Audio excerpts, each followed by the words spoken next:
Are you a hard gainer that is struggling to lift and eat more in your gaining/bulking phase? If so, this video is going to be for you, and I'll explain why in a second. If you're new to the channel, welcome. My name's Tom Sergi. I run the Gorilla Platoon, which is an online physique transformation program where we get results like this. So this video was inspired thanks to a viewer, and again, thank you for your questions that come in with your situation. Feel free, by the way, if you ever have a question or an issue, fire it in. I do eventually get to the comments. What I tend to do is twice per week, just go through them all and then pick out the ones that really help me for video titles and hopefully help other people in the same situation as you. So thank you to this guy for submitting his question. His question was, "Hi Tom, great video dude as always. I'm a hard gainer and I've gained some size but struggling to push on the 84 kg. I'm naturally skinny. My legs and chest are lagging behind, which sucks because I train these the hardest and do more volume on these. I have been going slower and doing lighter weights, for which works for me as I feel it more. I feel when I go heavier it just hurts my joints and my muscle connection goes. Do you find this?" So he's asking here, basically, he's struggling to grow his legs and his chest, but when he thinks he goes heavier, he's essentially losing the connection and potential joint pain is kicking in. So we'll look into that. And he's also eating 4K calories and is struggling to eat much more of clean food. Any tips will be helpful. Thanks, dude. So we're going to roll in. And just for context, I also have been in this exact same situation where I felt aches in my joints around my shoulders when I'm pressing. I've been a hard gainer, not really wanting to get more food in the tank, and it is an uncomfortable process in time, so I'm just going to explain what I did to go from looking like this. This is around 2020, and now this was, well, pretty recent. In fact, within the month these photos were taken, so up to now. So we managed to bulk up a fair bit. I think 88.5 here, 69 in this photo here, so yeah, nice. Anyway, let's move on. And so we've broken it down into the following. We're going to address these 3 points, with the first two kind of coming together, actually. That's how we're going to fix these. So let's waste no time and get straight in. So, struggling to add size to the legs and the chest. Both very, very big areas on the body. Now, there's a few things that we're going to do in order to fix this. The first thing you're going to do is make sure you're loading the lengthened position of the movement. And what I mean by that is, machines are great, but machines a lot of the time target the shortened position of the muscle. We are going to look to target the lengthened position.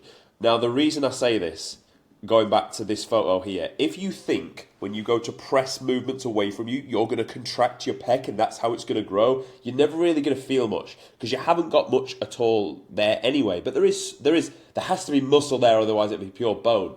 So when we target the lengthened position for people that struggle to feel their chest and grow it, what you do is when you come down, you will feel the stretch. You'll feel the tension under the pecs. And by loading that way, you are stronger in that way anyway. You will also feel it more, and therefore you will focus on that lengthened position and move more load. Now, we cannot get round not adding or not lifting heavy loads in order to grow both of the, like your legs and your chest are big boy areas. So what we must understand is if we're going to train them, we need to see it as there's 2 ways to approach it. You can do, let's say you're here and you're here. The goal is here and here. If you do a lot of fairly light stuff, you're going to be operating about here, but you're going to do a lot of stuff. So you're going to be burning a lot of energy, a lot of glycogen, a lot of calories. You're going to feel like you've done a lot of work. The problem is you've not breached through the gap. It would be much, well, you've got to look at it like this. Your body is a direct reflection of the stimulus you place on it. So if you put more stimulus on your body, it needs to adapt for that stimulus. Your body is a clever thing. It does not want to feel pain and misery. It wants to be in homeostasis for as long as possible.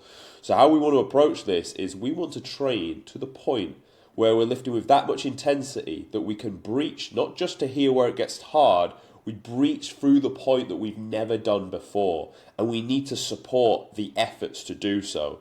Which means when you're on your flat dumbbell chest press or you're on your leg press, you need to lift more weight than you have ever done before. Now, this guy actually states that he has,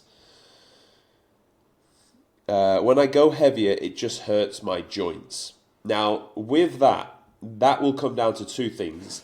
Either the way you're doing it is not correct, and that's okay because that can be learned very quickly, or your joints themselves are not that strong, and that's also okay. A joint will not be strong if you are always doing lighter weights for more volume.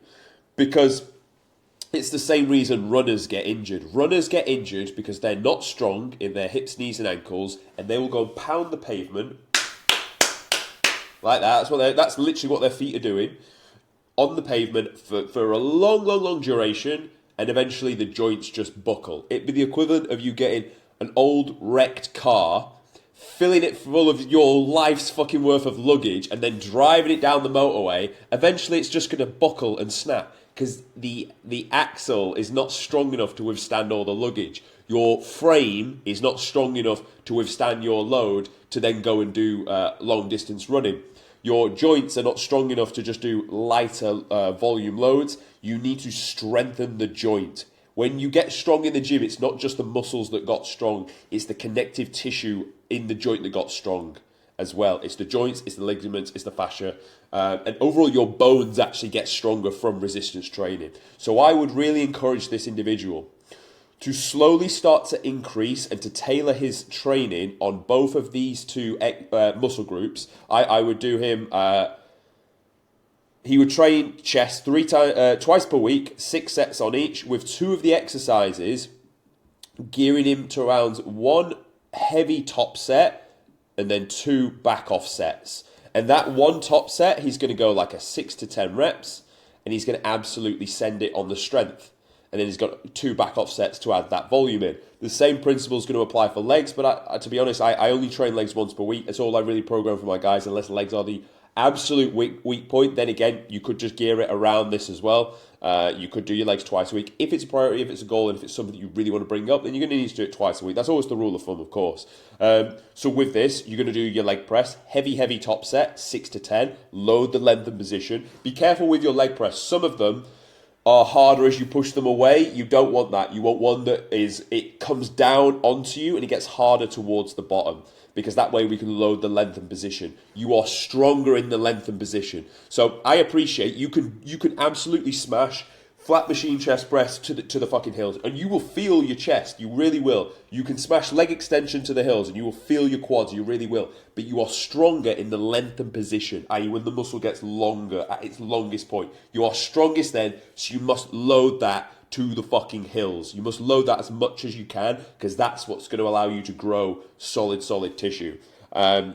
It's going to, let me rephrase that. It's going to allow you to lift more overall stimulus than you could have done if you were focused on pressing in the shortened position. That's what we want to consider here. So that would be the way I would program for this guy, to allow for him to train hard. Which also covers like training harder versus training more. You don't want, more is not the answer. Harder is always the answer for 99% of people. Because more ends up being just more junk. And if you weren't training hard enough anyway, you're not going to suddenly start training harder here. You're just going to just done some more like junk, and it's not going to move the needle. I know this, boys, because for the longest of time, I lifted a load of weight and I didn't see any results. Now I started lifting this way with like hard intensity. I started to see some results from it. Now we want to address that he loses mind-muscle connection during going heavier. So cool. He let's say he agrees. He's going to start with my way of programming. He understands he needs to target the length and position. To do so now, we need to make sure he doesn't lose mind-muscle connection and that he doesn't just press the load from A to B. So how do we get that? How do we get into his brain to fix this? Well, let's pull a video of a chest exercise. But just before I do that, and it makes sense to do it this way around, let's understand first the chest itself. Let's understand its anatomy. And the reason why, for the longest of time, my shoulders were big and also protracted, and I had no chest, is because for the longest of time, I just pressed the load from A to B. No mind-muscle connection, just focusing on pressing the load from A to B. But what we need to understand is the chest starts here.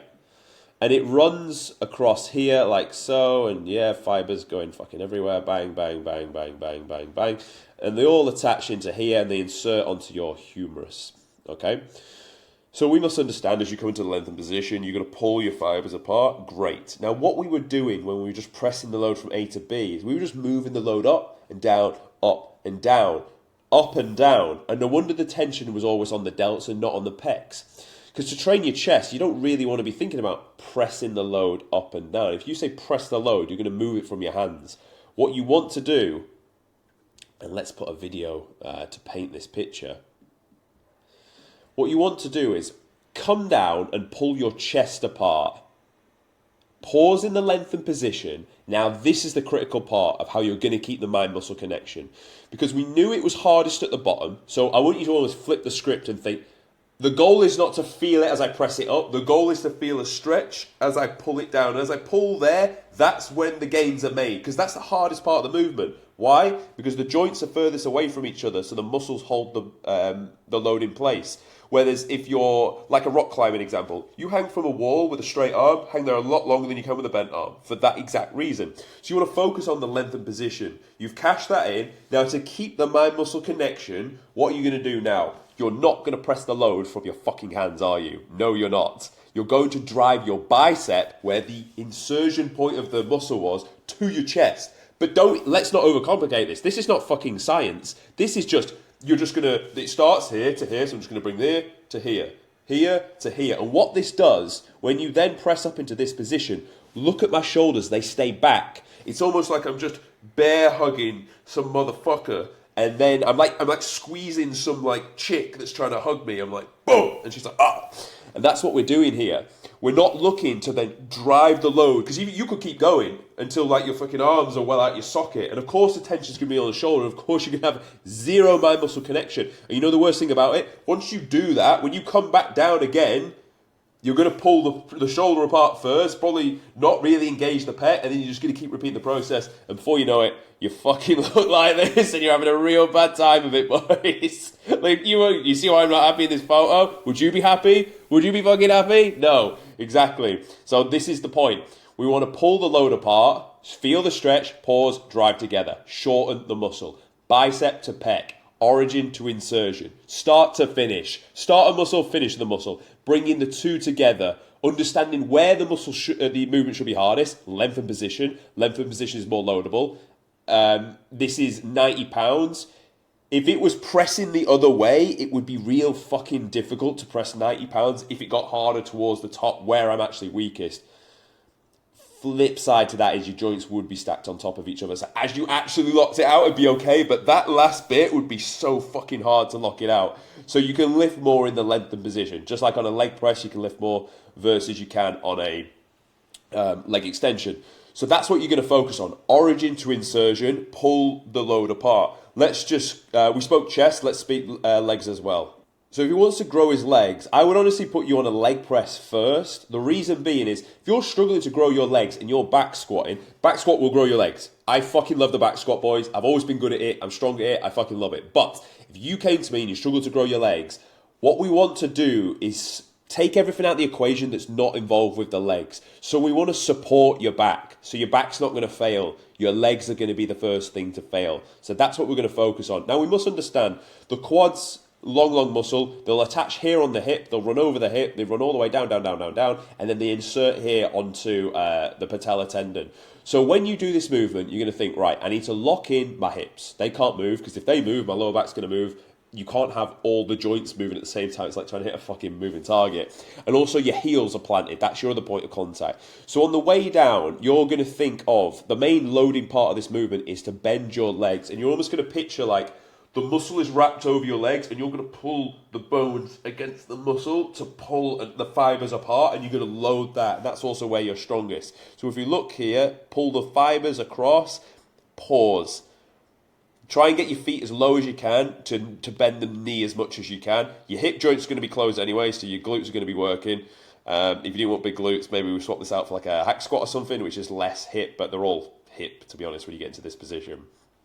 Now, at this point, you've got full bend, full load here, and then your only goal then is to just straighten your legs back out. But what you've done is you've pulled the quad over the knee, allow it to pull, stretch, under load, and then from here, bang, you drive away. Soft bend at the top, pause, and drive. You must get the pause in the lengthened position, because that's where the gain is, because of its hardest at the lengthened position, right? So you pause, and then you drive. I'm actually on Smith machine back squat. I don't actually do this movement anymore, but I really fucking used to enjoy it because look how many plates you can get on. The reason there's so many plates on is A, I'm quite strong, but this style, I think, is hammer strength. The platform weighs fuck all, whereas you go on some other ones and they're so heavy. This one literally weighs nothing, so it looks like I've got a load of load on there. Maybe I have. Maybe the legs are quite big. But anyway, that's what I'd be doing for this. Now, there's one other exercise we'll do to cover legs, and we'll just hit that quickly. So we've spoke quad and glute, but realistically, you're not going to grow meaty hamstrings unless you load the length and position, which can be done through RDLs. Use a Smith machine, because then you can really just focus on the only part of the movement. It's not the knees that you're bending, it's not the bar that you're coming down with. The only part of this movement is hips go back, pause, now hips go forward, bang. Hips go back, stretch the hamstring, pause, and they go forward. Down, down, down, down, down, pause. The beautiful thing, the hamstrings will start down here and they insert onto here. So if you stretch the glute, you stretch the hamstring even more load, you're good to go. You cannot lift this amount of load on a hamstring curl. That's why I'm telling him to focus on loading the length and position of the muscle. So at this point, we understand he's struggling to add size to his chest and legs. We're going to load the length and position. We're going to focus on the origin and the insertion coming together, which is also going to help with our mind-muscle connection and understanding where the movement is hardest. We know that we need to go harder over more to breach through the gap and actually do something we've never done before to get a result we've never had before. The final thing we need to do is support his gym floor performance now with extra food. If he started to plateau out and he can't lift anymore, which actually he didn't say that, but he did say he was struggling to get more food in. And there's going to be a point where he's going to need more food, right? Because your body just needs more to grow more. That's just the way it works. But always look at it like this. Stimulus first. If you're achieving stimulus, you don't really need more food yet, unless the scale weight is really starting to plateau. Then you're going to need to bump up like an extra 200 calories. Now, what I would say with this, struggling to eat 4K calories of clean food. Your step count is actually a secret weapon. People ask me, why do you do steps in an off-season? And although it's good for mental clarity and health, it's actually a very good digestion tool. If you, or even looking at it like this, it's good at waking up the appetite. If you get up in the morning, go straight out for a walk, you're then hungrier, or your appetite is in a better space to eat more food. Bear in mind, you probably stuffed your face just before going to bed because you were late on your motherfucking calories and you had some more to get in before you went to bed. So steps is a secret weapon. Same as like break them up throughout the day. If you have a big meal, get yourself out for a walk. It won't give you the carb crash and you'll be able to like literally just walk that off and that'll put you in a better space. The next thing you want to do is look at higher GIs. So don't be, I honestly, like people say push fats, and fats are good, don't get me wrong, like this guy could put a little bit of olive oil in, and that would work well, and that can be like a weapon at the 11th hour to use, because what olive oil will do is, it will lubricate your carb meals that you have, and it'll go down nicely, and it's like a fair amount of calories extra. That can work, but if you just keep loading more peanut butter and heavy shit, it will fats slow down digestion anyway, and it makes everything just feel stodgy and sluggish. So it's like fats are good, but I wouldn't always just think go to push fats. I'd be thinking higher GI carbs, because the goal is to drive gym floor performance, so we want the carbs to do so. So you're looking bagels, you're looking more rice. Rice is an absolute godsend. Rice is, I find it hard to find people that don't like and can't digest rice really, really well. Again, add that little bit of olive oil to it, goes down an absolute treat. Dates are something you can have, but they are a little bit hard to chew from. If you blend in your calories, dates can go in very, very well. And then the last option you could look at is some form of cereal. Now, your only caveat to cereal is it is fairly processed. It is a little bit sugary.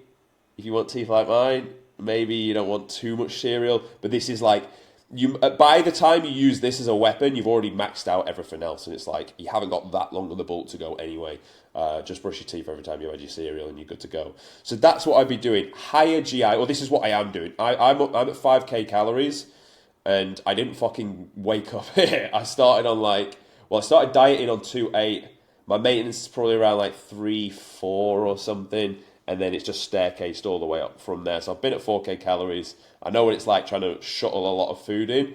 What you don't want is what you want in a dieting phase when you diet down. You don't want a lot of fiber. You don't want like mass amounts of veg, mass amounts of fibrous fruits, because it's just an absolute nose to try and get through it all. And it comes at such a low amount of calories earned. Whereas this is higher GI. It's going to get in a lot easier, and you can actually stack up your calorie target. But remember, don't get trigger happy with food. Food's to support gym floor performance. If your numbers are going up, I wouldn't even be quick to push this number. Use the use the food as fuel when you need it.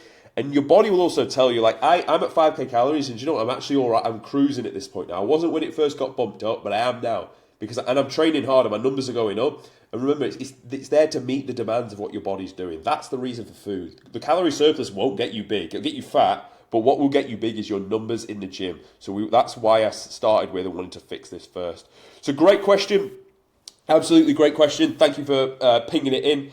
And if you have your own questions, great. It's just drop a comment, or like I did a community post that you could still just comment on that, and then with your questions, try and make it like detailed as possible. And yeah, I'll see you in the next video. Subscribe to the fucking channel right now, motherfucker. And if you want to work with me, then just book a call and we'll take it from there.